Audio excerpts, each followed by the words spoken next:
Pune post केसમાં આરોપીની માતાની ધરપકડ, દીકરાને બચાવવા પોતાના બ્લડ સેમ્પલ આપ્યા, મિત્રોએ જ નબીરાને ખુલ્લો પાડ્યો। આજે સગીરની પૂછપરછ કરાશે। પુણે પોસ્ટકાર્ડ કેસમાં સગીર આરોપીની માતાની શનિવારે ધરપકડ કરવામાં આવી હતી। પુણે પોલીસ કમિશનર અમિતેશ કુમારે આ માહિતી આપી છે। સગીર આરોપીની માતા શિવાની અગ્રવાલ પર આરોપ છે કે તેણે પોતાના બ્લડ સેમ્પલ આપ્યા હતા અને તેના પુત્રના બ્લડ સેમ્પલ બદલવા માટે ડોક્ટરોને 50 લાખ રૂપિયા આપ્યા હતા। શિવાની અગ્રવાલ છેલ્લા કેટલાક દિવસોથી ઘરેથી ગુમ હતી।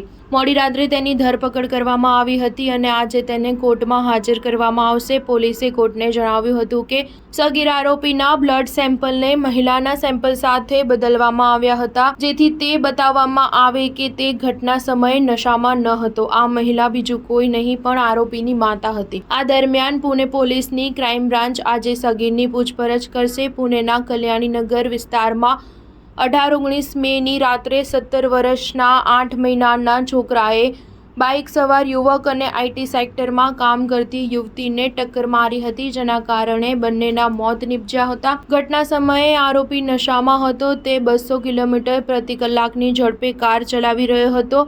જુવેનાઇલ બોર્ડે પોલીસને સગીરની પૂછપરછ કરવાની મંજૂરી આપી છે। સગીરને મદદનીશ પોલીસ કમિશનર અને 2 મહિલા પોલીસ અધિકારીઓ દ્વારા પૂછપરછ કરવામાં આવશે। અકસ્માત બાદ સગીરની પૂછપરછ કરવામાં આવી ન હતી કે તેનું નિવેદન પણ નોંધવામાં આવ્યું ન હતું।